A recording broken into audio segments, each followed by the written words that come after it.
Hello, I'm Gina with Legacy Jewelry Appraisers and Buyers. I'm a GIA Gemologist, a graduate from the Gemological Institute of America.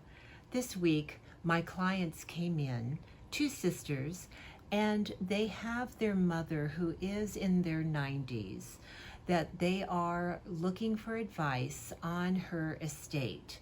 The one sister is the conservator for the mother.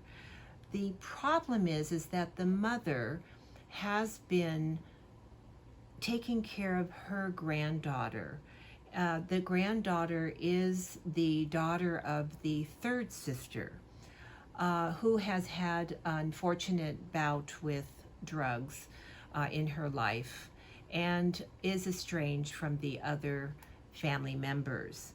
However, the grandmother has taken care of this their niece or her grandchild, into the situation where she has been giving her a lot of the family jewels.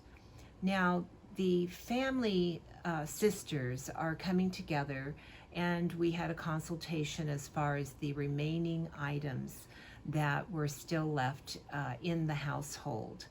Now, the items that they brought in, the mother and the grandmother believes them to be worth thousands and thousands of dollars, when in reality they were a minuscule amount of that. And so what we needed to do to help the grandmother, to understand the value of her items is actually to assess these for inheritance purpose. So what we do is we list all the items on a spreadsheet, and we go in and actually give an itemized asset amount of what each item is worth for market value. So we talk to the family members about what to do in the case that they want to turn this money into cash to help their mother as she grows older and is in need of more cash.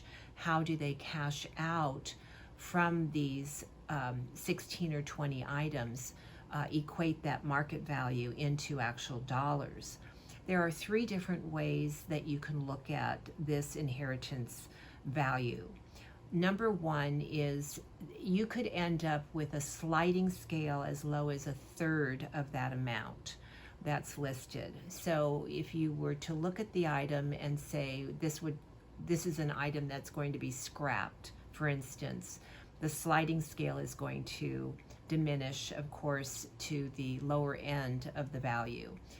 The second part would be if you were to take the item and sell it to a jewelry store that's going to want to buy it for their own clientele, and consider that it will be comparable to what he would be buying it from his vendor.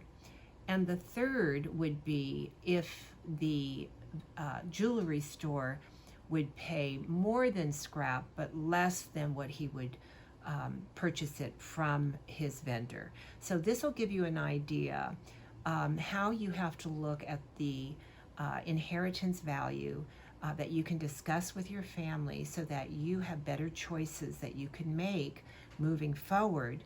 And hopefully these are good tips where you can go back to your family member that has the illusion of being worth thousands of dollars compared to what the reality would actually be. And I hope that was a good tip for today, and look forward to giving you plenty more. Thank you. Bye-bye.